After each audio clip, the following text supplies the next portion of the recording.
Le Seigneur soit avec vous. Évangile de Jésus-Christ selon saint Luc. En ce temps-là, Jésus disait, lequel d'entre vous, quand son serviteur aura labouré ou gardé les bêtes, lui dira à son retour des champs, viens vite prendre place à table. Ne lui dira-t-il pas plutôt, prépare-moi à dîner, mets-toi en tenue pour me servir, le temps que je mange et boive. Ensuite, tu mangeras et boiras à ton tour. Va-t-il être reconnaissant envers ses serviteurs d'avoir exécuté ses ordres? De même, vous aussi, quand vous aurez exécuté tout ce qui vous a été ordonné, dites, nous sommes de simples serviteurs, nous n'avons fait que notre devoir. Acclamons la parole de Dieu. Louange à toi, Seigneur Jésus.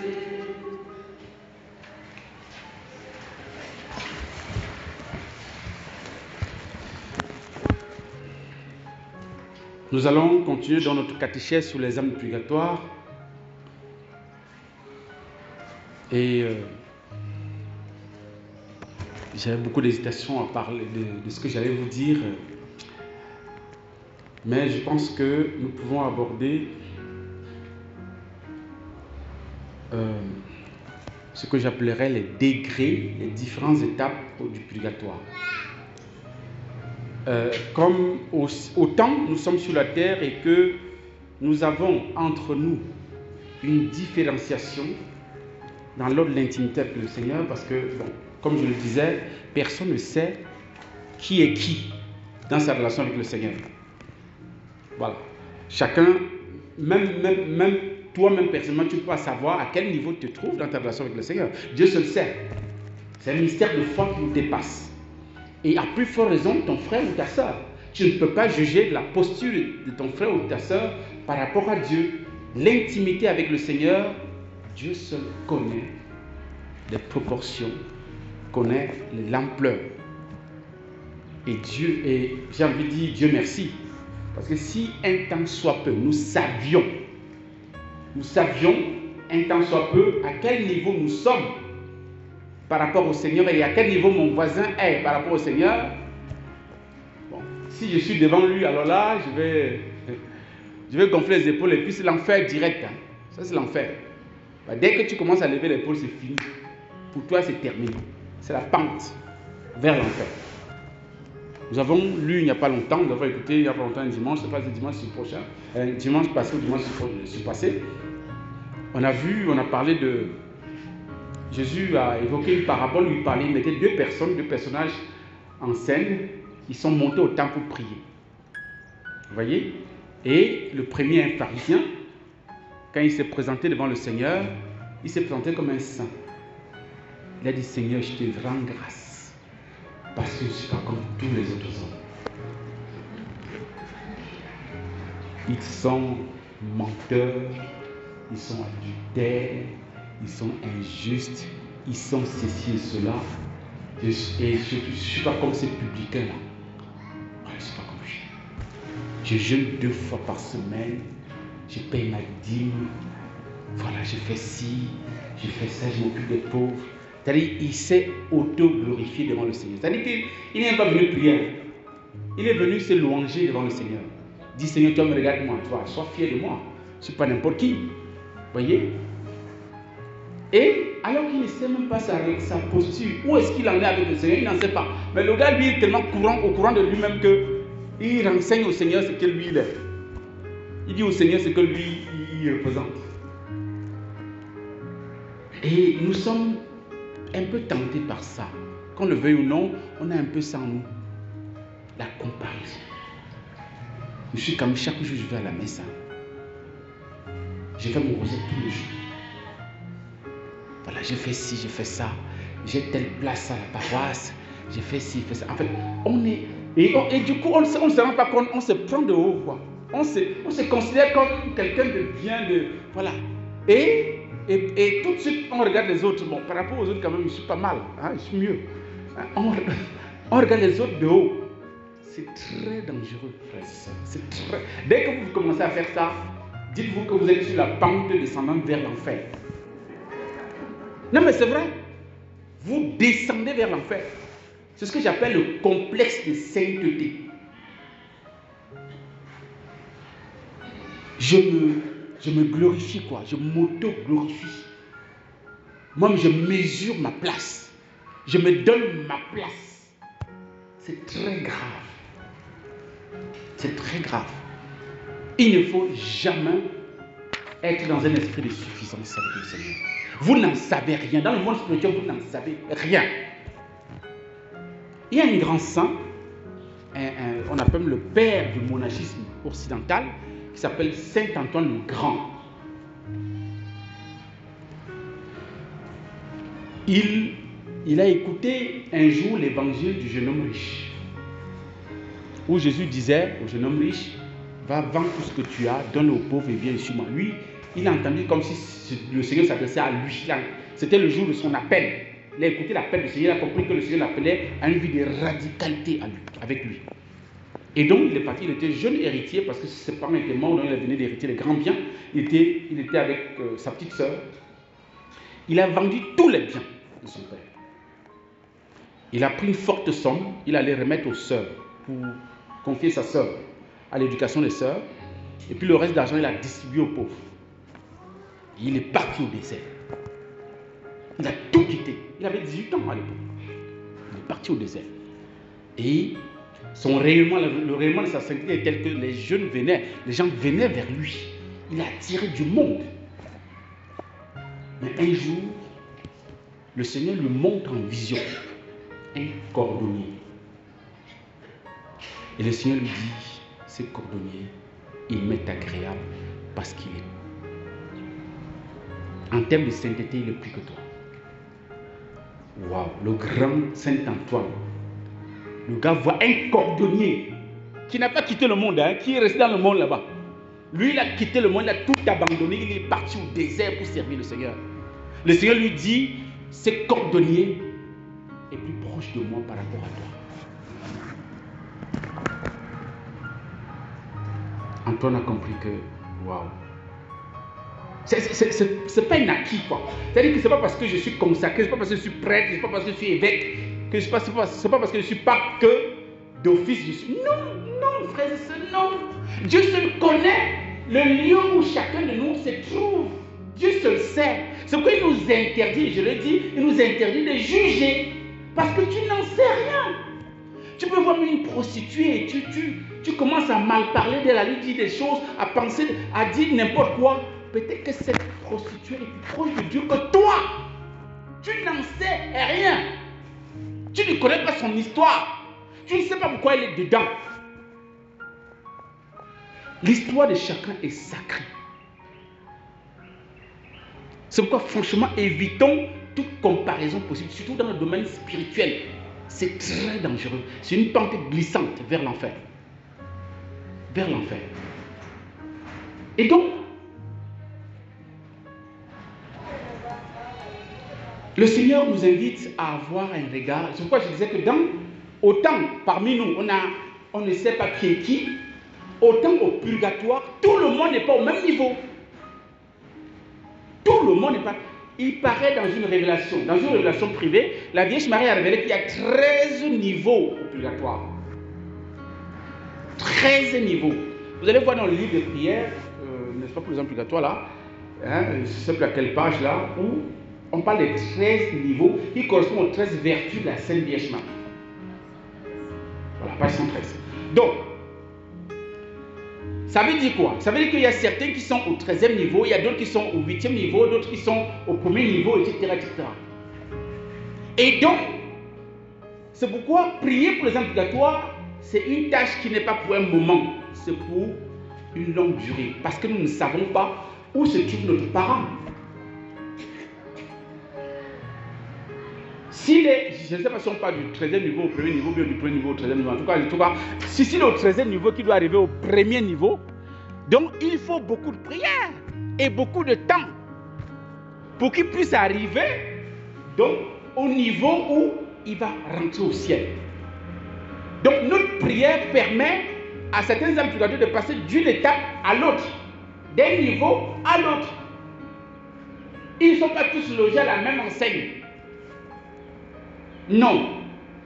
Par exemple, quelqu'un, tout à l'heure, ce matin, on parlait d'une jeune fille de 9 ans qui s'est retrouvée au purgatoire et qui demandait la prière. Et quand on lui pose la question, mais qu'est-ce que tu fais au purgatoire à 9 ans? Elle dit, mais moi je suis sorcière. Vous voyez? Bon, maintenant, elle est rentrée au purgatoire en tant que sorcière. Elle est à quel niveau, je n'en sais rien. Mais toujours est-il qu'elle va quand même mettre un peu plus de temps pour pouvoir arriver à accéder au ciel.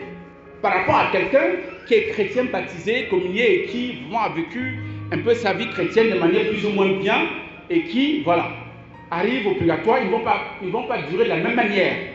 Hein? Ils ne vont pas faire le même temps de durée au purgatoire.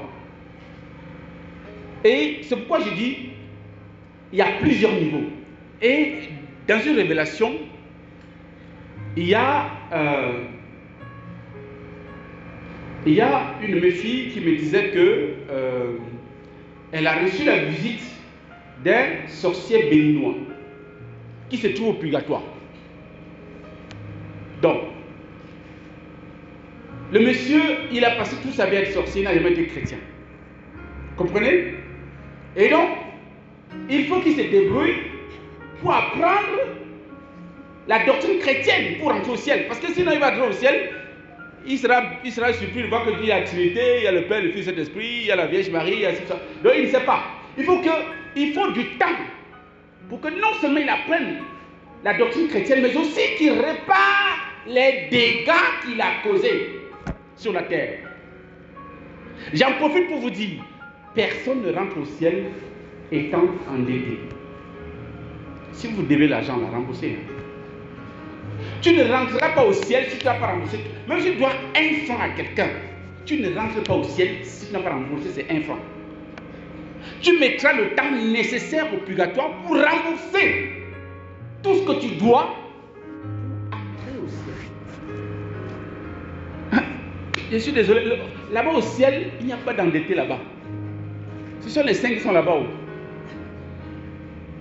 Donc, vous avez intérêt de régler vos dettes sur terre. Personne ne sait jamais. Il n'y a pas d'endetté au ciel. Et je suis convaincu d'une chose. Avant que je continue, par rapport aux dettes, si vous devez à quelqu'un et que la personne n'est plus là, peut-être la personne est décédée, hein, je ne sais pas, je n'en sais rien. Parce que je dis ça parce que j'ai reçu un cas, une dame en confession, et qui m'a dit que elle était en location et à un moment donné, elle a constaté que ses voisins, ses voisines ne payaient pas le loyer. Et puis à un moment donné, ils sont partis. Ils ont déménagé, ils sont partis. Donc parce qu'ils savaient qu'ils partaient, ils ne payaient plus le loyer. Pour que, au moment opportun, vous voyez comment les gens sont malhonnêtes. Donc elle aussi, elle est rentrée dans le jeu. Pourtant, elle avait l'argent pour payer, mais elle n'a pas payé. Elle a fait exprès de ne pas payer. Et finalement, elle est partie. Avec l'argent du monsieur. Maintenant, chemin faisant, elle a véritablement compris que c'était mal. Dans le Seigneur, dans la lumière du Seigneur, elle a compris qu'elle avait mal agi. Et donc, elle est venue se confesser par rapport à ça. Sauf qu'entre-temps, le monsieur est mort. Et elle me dit, mais je fais comment? Là, ça me revient là. Ça me revient très fort. On fait comment? Je lui ai dit, ce que tu vas faire, c'est que tu comptabilises tout ce que tu dois, le nombre de mois que tu dois à ces messieurs. Parce qu'il n'est plus là, tu ne sais plus où c'est tous ses enfants et tout ça. Tu vas demander les messes avec tout cet argent. C'est son argent à lui. Tu vas demander les messes pour le repos de son âme. C'était même musulman, je crois. Mais tu vas demander les messes pour le repos de son âme avec la totalité de la somme dont tu lui dois. Pour rembourser ta dette et être en paix et permettre peut-être à ces messieurs de pouvoir accéder au ciel, éventuellement s'il est au purgatoire. Donc je vous le dis pour que vous compreniez, vous prenez conscience que ce n'est pas bon de garder l'argent de quelqu'un par devers vous, de manière exprès, de manière délibérée. Parce que si la mort vous surprenne, s'il faut que vous fassiez un siècle au purgatoire pour rembourser la dette, vous allez faire. Je vous rappelle qu'il y a des gens qui font même plus d'un siècle au purgatoire. Hein. La Vierge Marie a révélé à certains, je crois aux enfants de Fatima, à qui elle a montré l'enfer, qu'il y a certains, elle a montré l'enfer, le purgatoire et le ciel. Elle a dit qu'il y a certaines personnes au purgatoire qui vont rester jusqu'à la fin des temps. Je ne sais pas si vous vous rendez compte. Voilà. Donc, si vous partez avec l'argent de quelqu'un, vous allez travailler ça là-bas au purgatoire jusqu'à ce que la personne ait son argent avant de rentrer au ciel. Si vous rentrez, sinon vous ne rentrez pas. Il n'y a pas d'endetté au ciel. Et donc, je voulais aussi dire que, et ça c'est important aussi, c'est que nous les catholiques, nous sommes des bénis. Nous sommes des bénis, mais en même temps, nous avons une grosse responsabilité. Notre cas dans le jugement sera grave. Dieu va nous juger très gravement, parce que nous sommes catholiques. Je suis désolé, mais c'est comme ça. Sauf si vous changez, si vous voulez être énervé là-bas, allez être énervé. Mais si vous êtes catholique, votre jugement sera plus sévère par rapport aux autres. Pourquoi? Parce que vous avez la totalité des moyens de salut. Et donc, du coup, votre purgatoire, quelque part, voilà, sera lié à ça. Est-ce que vous avez vécu dans le meilleur des cas, selon les moyens de salut que l'Église vous offre ou pas? Ce sera ça. Par contre, tous les autres chrétiens qui sont, on va commencer par les chrétiens, qui sont pas catholiques, je le dis et j'attends la preuve du contraire, mais en tout cas je le dis de manière formelle. Je suis prêt à défendre ma position devant le pape s'il le faut. Aucun chrétien non catholique ne peut aller directement au ciel. Quelle que soit la sainteté de sa vie, la personne ne peut pas aller directement au ciel. Je m'explique. Pourquoi?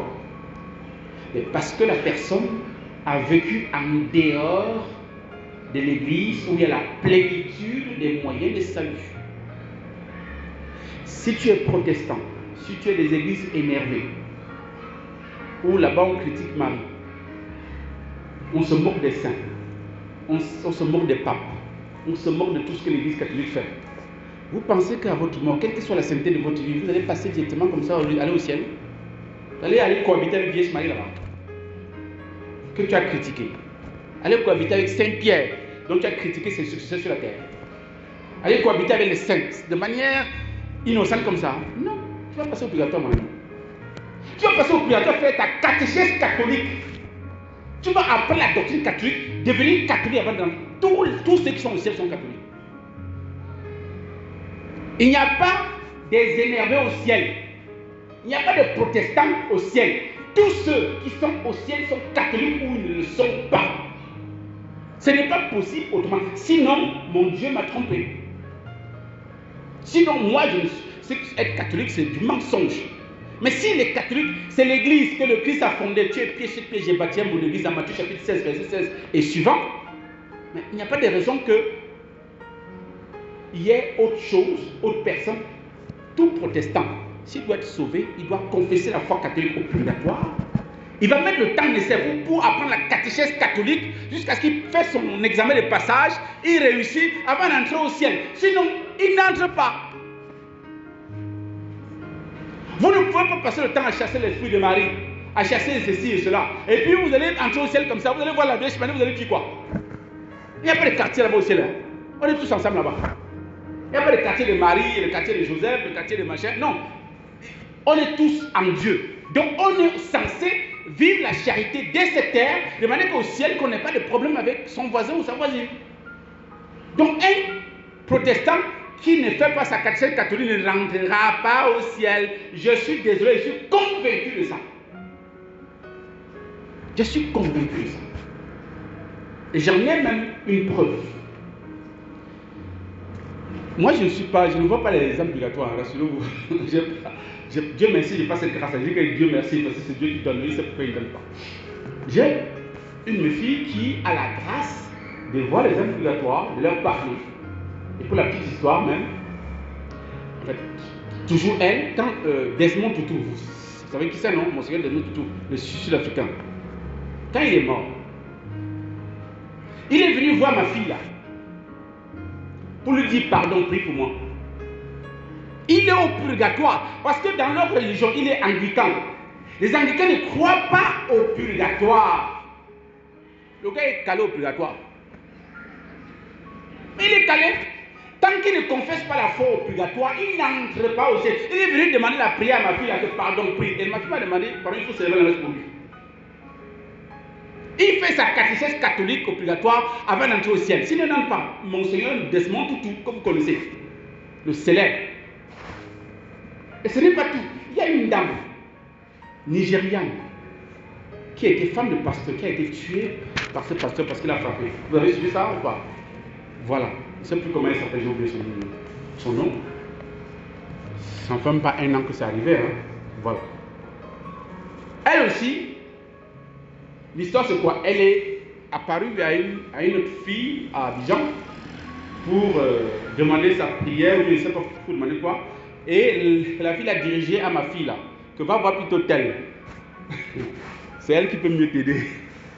Et donc, du coup, elle a commencé à la voir à Abidjan. Et puis elle est venue ici chez nous, à Diebougou, passer un temps. Et elle continue à venir ici.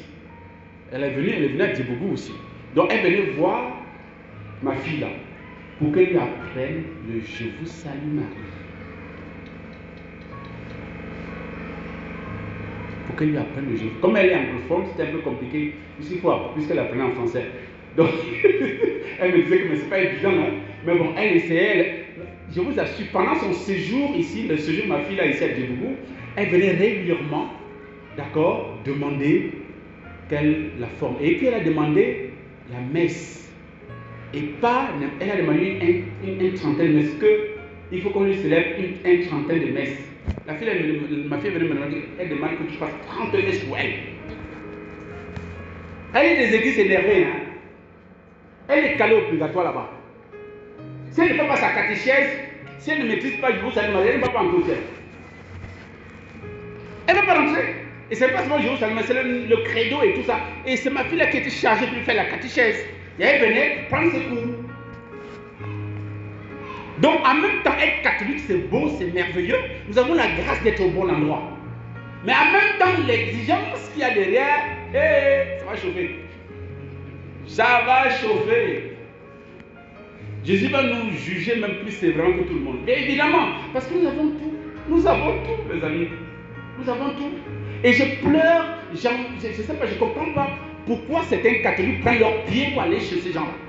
Je ne sais pas ce que vous allez chercher là-bas. Je ne sais pas. Qu'est-ce que vous allez chercher que vous n'avez pas chez vous? C'est eux qui n'ont rien. Ils n'ont que la Bible. Ils n'ont rien d'autre. Rien que la Bible.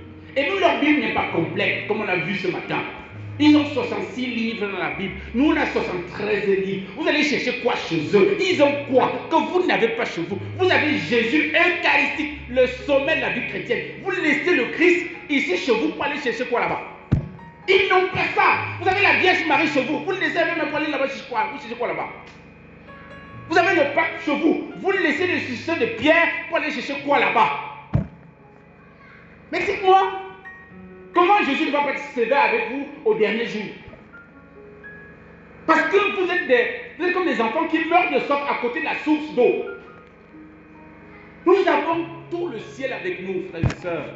J'expliquais tout à l'heure par rapport à la messe. Tout le ciel sera présent tout à l'heure quand on va commencer la prière eucharistique. D'abord, le ciel est déjà là, avec vous. Mais nous vivons comme des gens qui sont des affamés, qui n'ont rien à manger. Donc, c'est pour nous faire comprendre notre responsabilité et même dans l'évangélisation des autres. Ce n'est pas les autres qui doivent nous évangéliser, c'est nous qui allons les évangéliser. C'est nous qui allons leur dire, les amis, venez rentrer à la maison. Vous êtes dehors, vous mourrez de faim alors que nous avons tout chez nous. Revenez. Mais nous laissons évangéliser, pas les gens qui sont moins évangélisés que nous. Il y a un problème. Il y a un problème, frères et sœurs. Mais il faut qu'on se réveille. Il faut qu'on se réveille. Il y a beaucoup de ceux qui ne croient pas. Desmond Tutu, le grand prix Nobel de la paix. Le gars est calé en purgatoire. Il vient demander à une catholique que pardon, prie pour moi.